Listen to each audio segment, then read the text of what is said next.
Mtazamaji wa Uondo TV, hii ni Uondo Michezoni. Mimi naitwa Aidan Jeremia. Ripoti na matukio mbalimbali ya kimichezo ambayo yanapatikana ndani ya Uondo TV, Uondo Michezoni. Kikubwa ambacho na kushauri mtazamaji wa TV, usahau kusubscribe, lakini endelea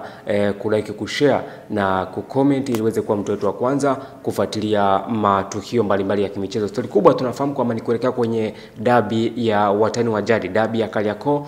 Yanga Sports Club dhidi ya Simba Sports Club, mchezo ambao utachezwa tarehe 15 mwezi wa 6 2025 katika dimba la Estadio Benjamin William Mkapa jijini Dar es Salaam, Tanzania, kuanzia majira ya saa 11 kamili za jioni. Sasa Uondo TV tumeona tuweze kuletea taarifa ambayo imeonekana kuwa gumzo au imesubiriwa kwa hamu kwa kiasi kubwa, lakini pia unaweza kupata taarifa mbalimbali, kile kitu ambacho kinaendelea kupitia Uondo TV, Uondo Michezoni, sehemu pekee ambayo unaweza ukajipatia taarifa mbalimbali za kimichezo na matukio mbalimbali ya kimichezo. Tukio kubwa ni kikao ambacho bodi ya ligi ambao tunasema kwamba TPLB, Tanzania Premier Board League, ambao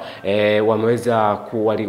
walituma barua kwa kiasi kubwa katika uongozi wa Yanga Sports Club ambao ni wenyeji wa mchezo, na hii ni kuelekea kwenye dabi ya Kariakoo leo tarehe 9 mwezi wa 6 2025 jijini Dar es Salaam. Viongozi wa bodi ya ligi, namna ambavyo unaona mtazamaji wa Uondo TV, akiwemo mwenyekiti wa bodi ya ligi ambaye ni mzee Steven Mguto, namna ambavyo akiwa anaongoza na wajumbe wa bodi ya ligi kuelekea kwenye kikao cha bodi ya ligi pamoja na uongozi wa klabu ya Yanga, namna ambavyo story imekuwa inazungumzwa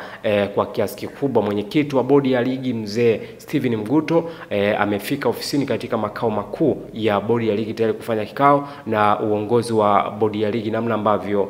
unaangalia Steven Mguto akiwa anaelekea kwenye kikao cha bodi ya ligi pamoja na uongozi wa klabu ya Yanga, na inaeleza sababu kubwa ni kuelekea kwenye dabi ya Kariakoo, kwa sababu mpaka sasa hivi hakuna chochote kinachoendelea wala maandalizi kwa timu mwenyeji ambao ni Yanga Sports Club, ambao kikanuni inabidi waandae taratibu za mchezo, lakini mpaka sasa hivi tarehe 9 tunaelekea tarehe 10, bado unaona zimesalia siku kama 6 au siku 5, hakuna maandalizi yote, na dabi ni tarehe 15 mwezi wa 6 2025. Kwa hiyo tuendelee kusubiria kwamba ni kitu gani ambacho kitatokea, lakini hao ni viongozi wa bodi ya ligi ambao wamewasili jijini Dar es Salaam kuelekea kwenye kikao cha viongozi wa bodi ya ligi na viongozi kutoka katika klabu ya Yanga Sports Club. Hii ni Uondo TV, Uondo Michezoni. Mimi naitwa Aidan Jeremia.